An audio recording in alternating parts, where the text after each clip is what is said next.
on frequently asked question, the dry fodder. I have named it as a Bhusa Pual. And why I have made this video is the dry fodder subject in dairy farming business is much low priority given subject. मैं doctor P K Shrivastava, ex NDDB officer, dairy business गुरु, आपके सामने एक video लेकर आया हूं। जो video dry fodder पे है, ये आपके द्वारा पूछे गए प्रश्नों को कंपाइल करके वीडियो बनाया गया है। ये फ्रीक्वेंटली आस्क्ड क्वेश्चंस के सीरीज में आता है। हमने इसका भूसा पुआल नाम रखा है क्योंकि भारतवर्ष में ज़्यादातर भूसा और पुआल ही ड्राई फॉडर के रूप में खिलाया जाता है। और भी बहुत सारी बातें हैं जो हम आगे इस वीडियो में करेंगे। आप ये समझ लें कि मेरे videos, doctor P K Shrivastava ex NDDB officer के वीडियोस हमेशा सत्य पर आधारित होते हैं। बिल्कुल झूठ नहीं होता है एक भी कोई बिंदु। आप चाहें तो मुझको ईमेल भेज सकते हैं कहीं भी आपको लगता हो कि ये चीज़ सही के करीब नहीं है या सत्य नहीं है। आप हमसे पूछ सकते हैं, मैं उसका जवाब दूंगा। मेरा जो मेन फीचर है वो ये है कि मेरे एक्सपीरियंस को मैं सही रूप में, बिना कुछ मिलावट किए हुए सही रूप में मैं फार्मर तक पहुंचाऊं और केवल सत्य पहुंचाऊं। हमारे सारे वीडियो फार्मर्स के एजुकेशन के लिए बनाए जाते हैं, डेयरी फार्मर्स के एजुकेशन के लिए बनाए जाते हैं। हमारे मोस्टली वीडियोस के अंदर वो सारे सब्जेक्ट कवर किए जा चुके हैं जो डेयरी फार्मिंग बिजनेस से रिलेटेड है। ये वीडियो भूसा पुआल के नाम से है। आगे हम बढ़ते हैं, अगली स्लाइड पे चलते हैं। अगला स्लाइड हमारा हर एक वीडियो में होता है। मैं अनुरोध करना चाहता हूं, I request all the dairy entrepreneurs, dairy farm business owners to please go through with this. Those who want to enter into the dairy business, they should go to this slide, and they should really assimilate what I am trying to say. If these things are not available with you, please try to get these things and then enter into the dairy farming business. Otherwise, you are going to get losses. The dairy farm business बड़े निवेशक और नियोजन का विषय है। भूमिहीन छोटे और मझोले किसानों के लिए ये डेयरी फार्म का, टेक्निकल डेयरी फार्म का व्यवसाय का बिजनेस नहीं है। ये हमारा अनुरोध रहता है केवल इसलिए कि आप लॉसेस न बियर करें, आपको लॉसेस न मिले व्यवसाय में। इन चीज़ों पर ध्यान दें और ये चीज़ें यदि आप नहीं कर पाते हैं तो कृपया डेयरी फार्मिंग के बिजनेस में न जाएं। अन्य बहुत सारे डेयरी के बिजनेस हैं जिसे आप कर सकते हैं। आगे चलते हैं। ये मेरा तीसरा स्लाइड है। यहाँ पर हम क्या लिख रहे हैं कि डेयरी व्यवसाय क्या है और डेयरी का जीविकोपार्जन क्या है। इन दोनों बिंदुओं को आप पढ़ें, ये दोनों कॉलम को आप पढ़ें। दोनों में 11-11 बिंदु दिए गए हैं। I have given 11 points in both the columns, that is a dairy business column and dairy livelihood column. There has to be in your mind a clear cut picture whether I am doing dairy business or I am doing livelihood. If you are doing dairy business, these things are essential. If you are doing only livelihood, okay, very good, go ahead with that, but don't say it is a business. Dairy business is a major part, major investment. Bharat में ज़्यादा लोग केवल जीविकोपार्जन के लिए dairy चलाते हैं, वो व्यवसाय नहीं करते। 2, 4, 5, 6, 8 जानवर को रख करके जो व्यवसाय होता है, जिसे हम समझते हैं कि हम व्यवसाय कर रहे हैं, एक्चुअली नहीं। वो आप अपने जीविका चलाने के लिए वो आप कर रहे हैं, और वो आपका पराक्रम बहुत बढ़िया है, आप अच्छा कर रहे हैं। और वास्तविकता यह है कि dairy farm, technical dairy farm की इस भारतवर्ष में बहुत कमी है। जो कुछ हुआ है वो 2 litre, 4 litre, 5 litre, 10 litre, 20 litre, 100 litre के छोटे छोटे किसानों के जीविकोपार्जन वाले प्रयास से ही इंडिया वर्ल्ड में हाईएस्ट मिल्क प्रोड्यूसर बन के पिछले 26-27 साल से चल रहा है।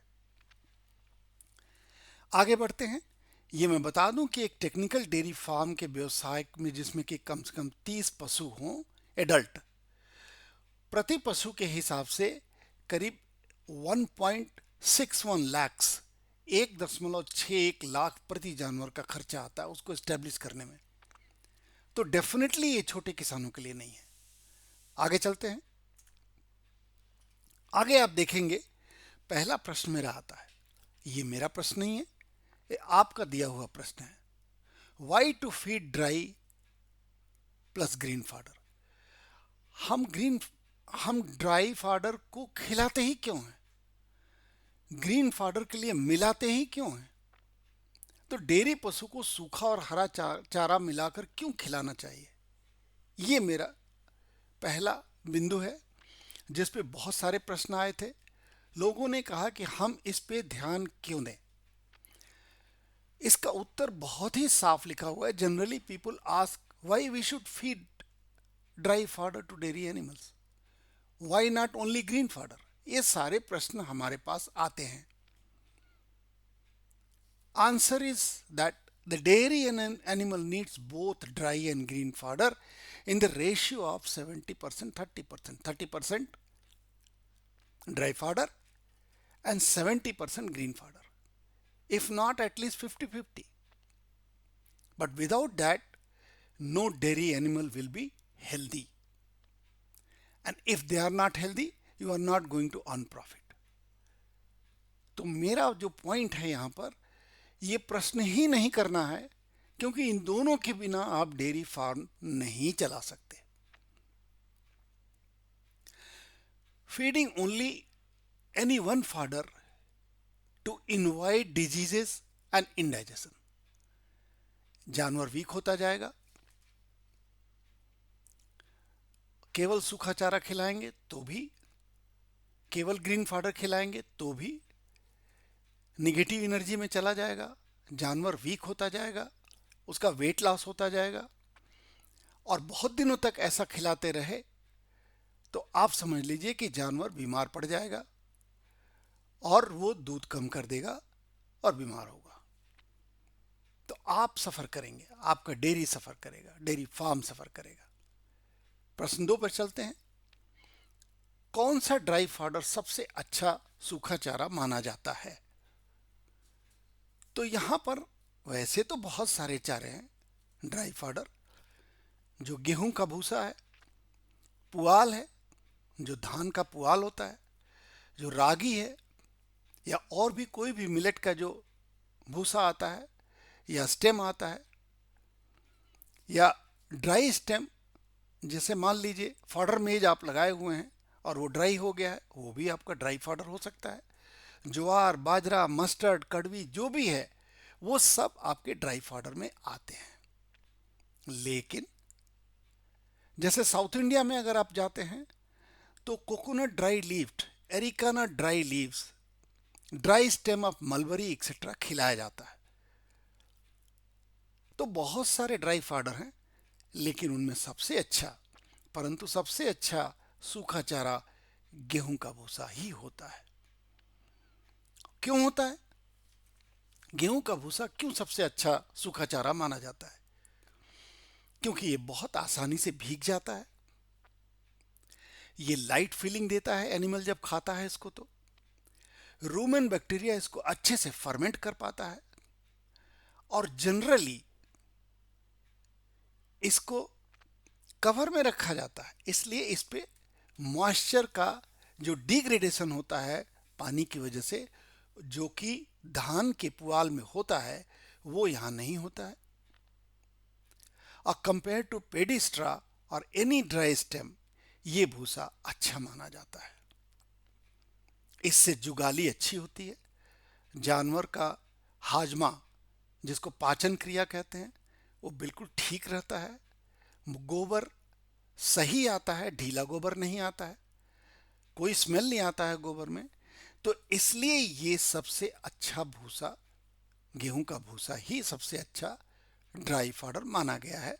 और दूसरे नंबर पर धान का पुआल, उसके बाद ही सारे आते हैं, चाहे वो रागी का हो, चाहे किसी भी मिलेट का हो, फिंगर मिलेट का हो, रागी का हो, या किसी का भी फॉडर मेज हो, ज्वार बाजरा वगैरह सब खिलाते हैं, कड़वी खिलाते हैं। मान लीजिए सरसों कटा है तो सूखा है तो वो भी खिलाते हैं। तो बहुत सारी चीज़ें आपके पास, जैसे मस्ट आपका ग्राउंडनट है, ग्राउंडनट हार्वेस्ट हो गया है तो उसके भी स्टेम को खिलाते हैं। और ये बहुत ही अच्छा तरह का एक चारा होता है, सूखा चारा। परंतु फिर भी जो लीड करता है वो वीड स्ट्रा होता है और पैडी स्ट्रा सेकेंड नंबर पे। और अगर आप देश में देखेंगे तो इन्हीं दो पर डेयरी आधारित होती है, डेयरी फार्म। आगे चलते हैं। बहुत सारे ड्राई फॉडर की बात यहाँ कही गई है, आईसीआर से लिया गया है। ये बहुत सारी चीज़ें यहाँ पर कही गई हैं। ये डीएएचडी का है, साइट से लिया गया है ये स्लाइड। और ये बहुत सारे होते हैं, जैसे व्हीट स्ट्रा, पेडी स्ट्रा की बात किया हमने, सॉरगम स्ट्रोवर, मेज स्ट्रोवर जिसकी हम बात कर रहे थे, ग्राउंडनट हार्म्स, ये सारी चीज़ें आप खिलाते हैं लोग। इसमें यह भी बताता है कि इन्हें स्टोर कैसे करें और कैसे यूज़ करें, चारे के प्रकार और उसे कैसे स्टोर करें तथा कैसे यूज़ करें। ये हमने डिपार्टमेंट ऑफ एनिमल हस्बेंड्री या डेयरिंग के साइट से लिया हुआ है, गवर्नमेंट ऑफ इंडिया, आप तक शेयर करने के लिए। आगे आप देखें, रेगुलर सूखे चारे जिनके हम नाम लिए हैं अभी तक, उसके स्थान पर अन्य कौन से चारे होते हैं? सूखा चारा होता है। तो यहाँ पर कुछ लिस्ट दिया हुआ है, वो आप देख सकते हैं। यहाँ पे कुछ लिस्ट है, वही चीज़ें हैं मोस्टली जो हम लोग अभी बात करके आए हैं। यहाँ पर हमने एक पिक्चर दिया है कि किस तरह से गेहूं का भूसा किस तरीके से लोड हो करके और ट्रांसपोर्ट किया जाता है, आप देखें। और अक्सर आप देखते होंगे भारतवर्ष में इसी तरह से लोडिंग होके जाता है। भारतवर्ष में अभी भी ड्राई फॉडर की बेलिंग उतनी पॉपुलर नहीं है और इसी तरह से भूसा को ले जाया जाता है और कवर में स्टोर किया जाता है। जबकि धान के भूसे, धान का जो पुआल होता है उसको किस तरह रखा जाता है उसकी बात हम आगे करते हैं। चलते हैं अगले स्लाइड पर। Why it is said that dry feed dry plus green fodder mix to have more milk. कहावत है, हरा चारा सूखा चारा मिलाकर खिलाएं, ज्यादा दूध पाएं। ये वही बात कहता है कि 30 और 70% के रेशियो में होना चाहिए। लेकिन यदि आपके पास ग्रीन चारा कम है तो कम से कम 50-50 के रेशियो में तो दीजिए। अगर आप ये नहीं देते हैं तो एनिमल का डाइजेशन, जिसकी चर्चा हम कर चुके हैं। हाँ, ये जरूर है कि इसके अंदर न्यूट्रिएंट होते नहीं हैं, किंतु when the animal gets dry fodder तो its digestion improves, the nutrients starts moving inside the body, starts getting absorbed because the digestion is good. So that is the reason that these fodders, especially the dry fodder, is more important, which is more neglected. ज़्यादातर किसान समझते हैं कि इसमें तो कुछ होता नहीं है, कोई फ़ायदा नहीं होता, दूध नहीं बढ़ता है। अगर इसे आप नहीं खिला करके देखें, आपके जानवर का दूध गिर जाएगा। अगले प्रश्न में हम आते हैं। बहुत ही बढ़िया प्रश्न है, जिसने भी किया है बहुत बढ़िया प्रश्न किया है, किसी हमारे डेयरी किसान भाई का है। जब दूध में फैट और एसएनएफ कैटल फीड से आता है तो चारे पर इतना खर्चा क्यों करें? बहुत सही प्रश्न है। If the cattle feed is responsible for the fat and SNF increase in the milk, then why should you invest more on the dry fodder, green fodder? यहां पर मेरा उत्तर देखिए, सही प्रश्न है। आप पहले अपना पेट को बचाते हैं या पेट खराब हो तो भी शरीर बनाने के लिए जिम जाते हैं? Suppose your digestion is disturb, would you like to go for the yoga, would you like to go for the gym to get more energy or make your body? No, not at all. When there is a loose motion, you will handle first the loose motion. So answer is known to you. So the whosoever has questioned it, जिसने भी ये प्रश्न किया है उसको उत्तर तो पता है, लेकिन फिर भी ये प्रश्न कर रहा है। खैर, मेरी जिम्मेदारी है कि मैं उनको प्रश्न का जवाब दूं। तो जानवर जब वीक हो जाता है, जब गोबर लूज हो जाता है, ढीला गोबर करने लगता है, स्मेल आने लगता है, आप क्या समझते हैं कि जो भी आप खिला रहे हैं वो डाइजेस्ट हो रहा है? क्या वो एब्जॉर्ब हो रहा है? वो आपके दूध बनाने के काम आ रहा है? नहीं। तो आप कुछ भी खिलाते हैं, कैटल फीड खिलाते हैं, वो तभी फैट और एसएनएफ बढ़ा पाएगा जब तक जानवर का डाइजेशन सही है। और डाइजेशन के लिए एक ही चीज जरूरी है, वो ड्राई फाडर। काफी जगह मैंने देखा है कि लोग बाग ड्राई फाडर को और कैटल फीड को खिला करके दूध ले रहे हैं। ये सही नहीं है।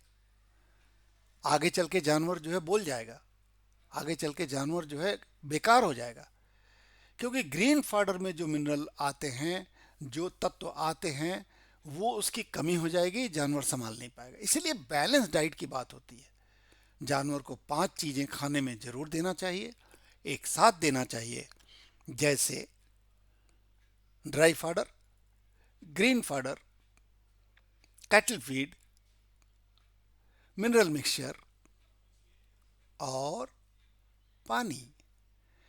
इतनी चीजें अगर आप नहीं देते हैं और उस प्रोपोर्शन में नहीं देते हैं, उस मात्रा में नहीं देते हैं, तो आप जानवर के साथ जाति कर रहे हैं और अपना नुकसान कर रहे हैं। जानवर का कोई नुकसान नहीं होता, उसका कोई कोई क्रेडिट मतलब उसका कोई क्रेडिट या मतलब सेविंग अकाउंट नहीं होता है कि घाटा हो गया तो बेचारा क्या करेगा, कहाँ से खाएगा। ऐसा नहीं है।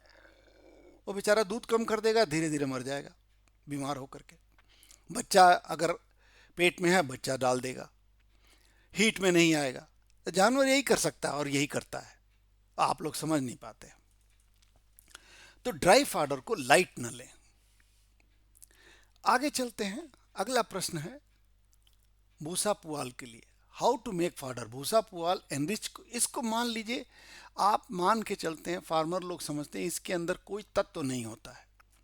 ड्राई फाडर के अंदर चाहे गेहूं का भूसा हो, चाहे पुआल हो, चाहे कोई भी तूड़ी खिला रहे हैं, कड़वी खिला रहे हैं, जो भी पराली खिला रहे हैं, जो वटेवर जो भी आप खिला रहे हैं ड्राई फाडर में, उसमें कोई तत्व नहीं होता, ऐसा मान के चलते हैं। ऐसा नहीं है। तत्व होता है, डाइजेस्टेबल नहीं होता है। इसको बोलते हैं कि टोटल डाइजेस्टेबल न्यूट्रिएंट, इसको टीडीएन बोला जाता है। वो टीडीएन कम होता तो है इसमें, और लिग्निन ज्यादा होने की वजह से ये डाइजेस्ट भी ठीक से नहीं होता है जल्दी से। तो क्या करना होता है कि इसको कटिंग करनी पड़ती है। लोग भाग जनरली साउथ इंडिया में तो पूरा का पूरा पेड़ डाल देते हैं, हरे हरे चारे का या सूखे चारे का। अब ये जानवर का चॉइस है कि कहाँ से खा ले, बाकी वो डंठल छोड़ देता है। नॉट गुड, ये सही नहीं है। तो इसको एनरिच करने का भी तरीका है। अगर आप इसमें यूरिया मोलेसिस ट्रीटमेंट करते हैं तो ये चारा जो बिना पोषण का चारा है, केवल फीलिंग देता है, केवल फाइबर सप्लाई करता है, केवल डाइजेशन को सही करता है, जुगाली बढ़िया कराता है, उसके लिए खिलाना जरूरी है। वो एक अच्छा पौष्टिक चारा बन जाता है। और ये आप 150-200 किलो तक के व्हीट स्ट्रा को या पुआल को ये कर सकते हैं।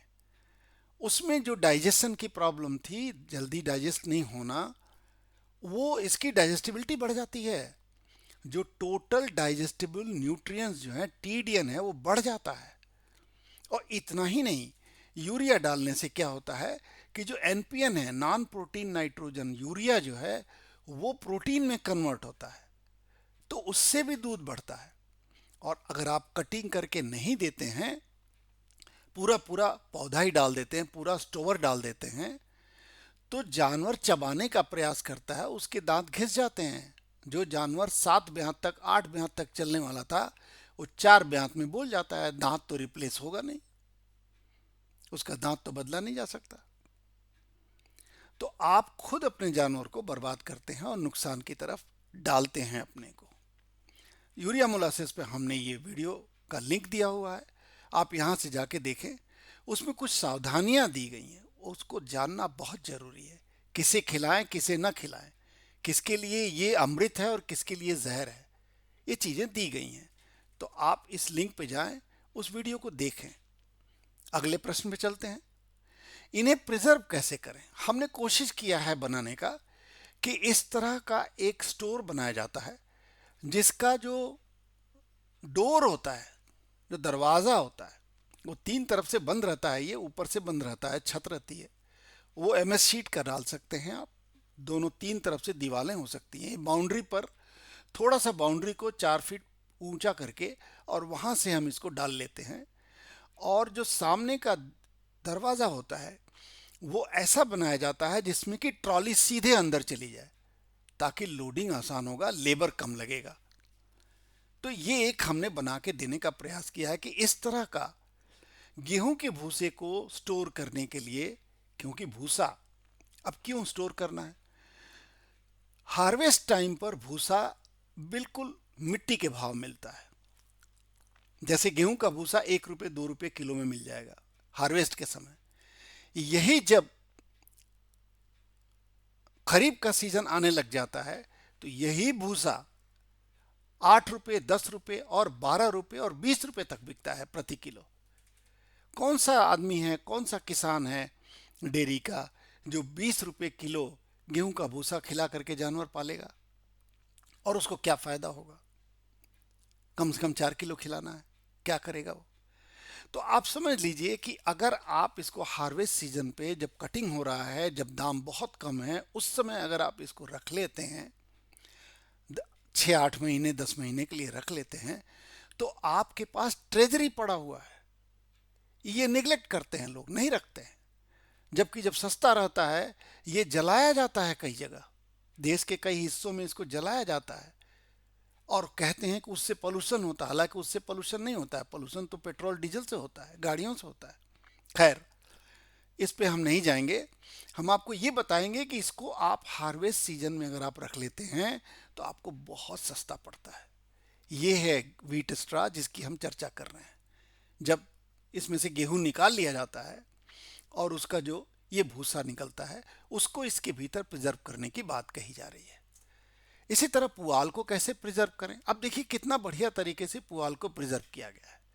नीचे इन्होंने टेबल बनाया, मतलब पिलर बनाते हैं, ईंट का पिलर बनाते हैं, छोटे छोटे पिलर होते हैं, 3 फीट का पिलर बनाया जाता है।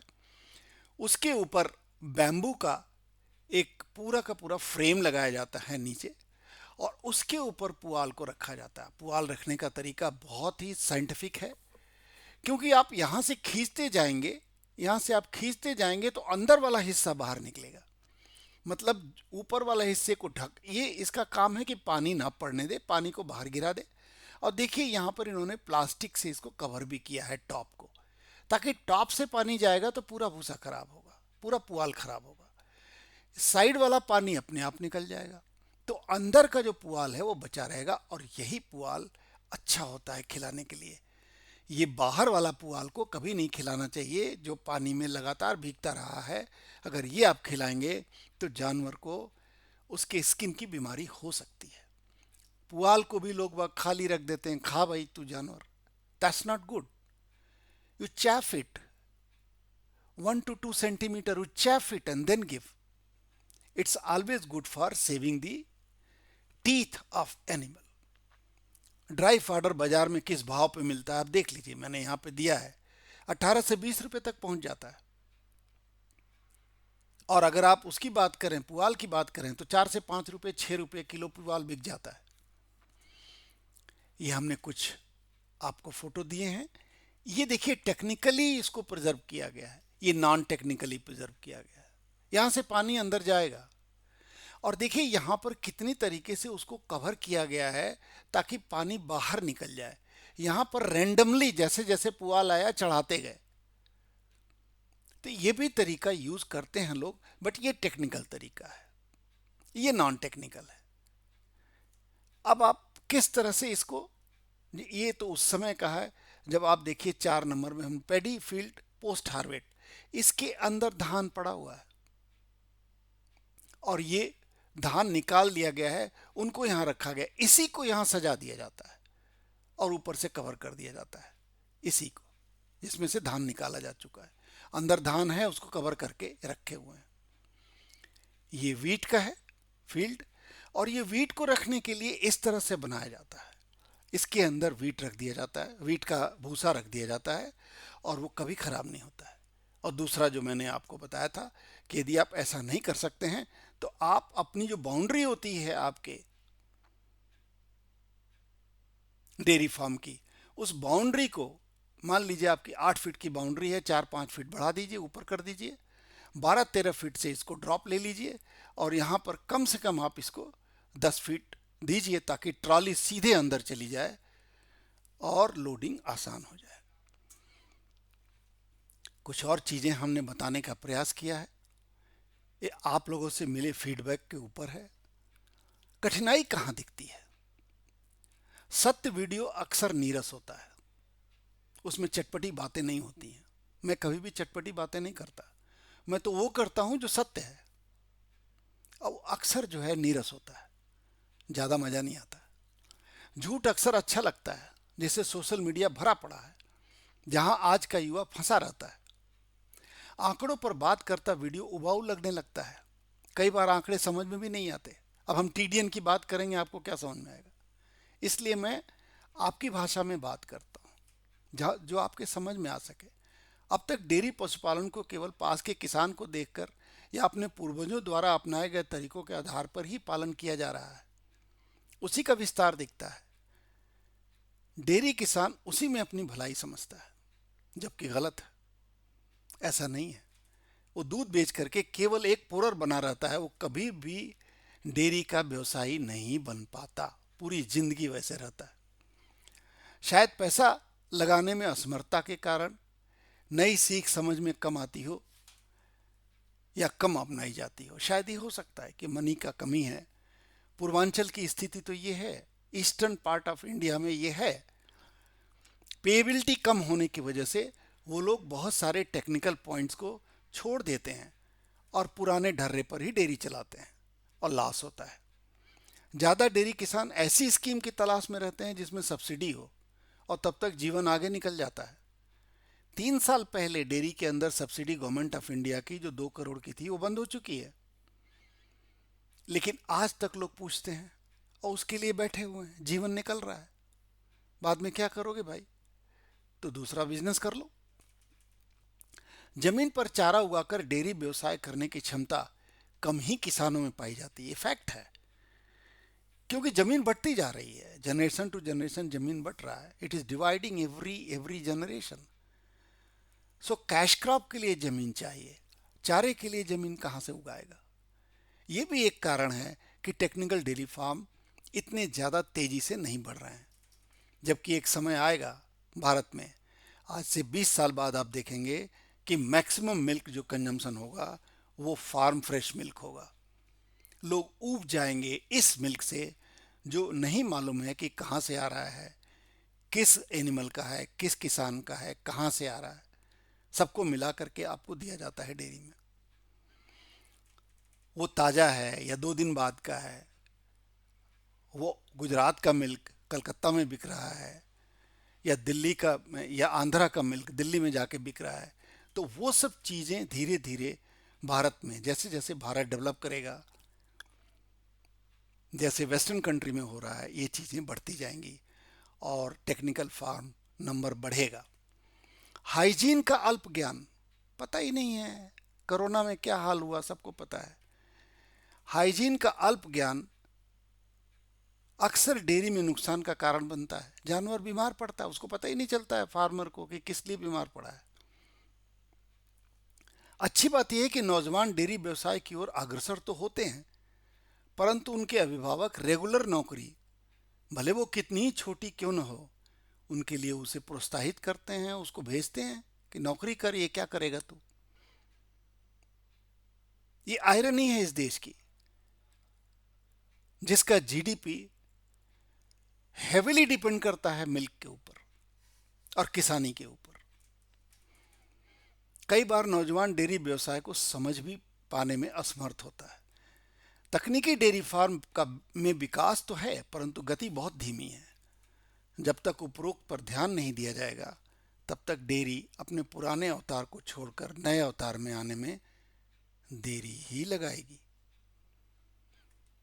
मेरा लास्ट वीडियो जैसा जो मेरा लास्ट स्लाइड होता है, वो मेरा रिक्वेस्ट स्लाइड होता है। मैं जनरली रिक्वेस्ट नहीं करता हूँ, क्योंकि सब्सक्रिप्शन तो आपके ऊपर है, आप चाहे तो करो, अच्छा लगेगा तो करोगे, नहीं अच्छा लगेगा नहीं करोगे। आप तो ये चाहते हो कि जानोगे कि भाई भूसा पुआल तो हमें पता ही है, इसमें क्या समझ में आना है। लेकिन फिर भी आप अपने दोस्तों को अगर भेजोगे तो क्या पता आपके समझ में नहीं आ रहा, उसके समझ में आ जाएगा। क्या उसको फायदा हो जाएगा? क्या उसके जानवर का गोबर अच्छा हो जाएगा? वो जानवर का गोबर ढीला बंद हो जाएगा, डाइजेशन बढ़ जाएगा, दूध बढ़ जाएगा। करके देखो, और यदि अच्छा लगे तो जरूर सब्सक्राइब करो, शेयर भी करो, और इस यूट्यूब हैंडल पर, इस ईमेल पर हमें लिख करके भेजो, जहां भी आप समझते हो कि आपको लगता है कि यहां कुछ गलत हम बता रहे हैं या आपके समझ में नहीं आ रहा है, तो कृपया इस ईमेल पर आप भेजें, आपको जरूर उत्तर मिलेगा। मेल्स आते हैं, उत्तर हम भेजते हैं, परंतु उसकी संख्या बढ़नी चाहिए। यदि हम अच्छा वीडियो बनाते हैं तो प्रश्न भी अच्छे आने चाहिए। कृपया मेरे वीडियो को लाइक करें, सब्सक्राइब करें, लाभ कमाएं, मित्रों को भी शेयर करें और लाभ दें। धन्यवाद। Thank you very much.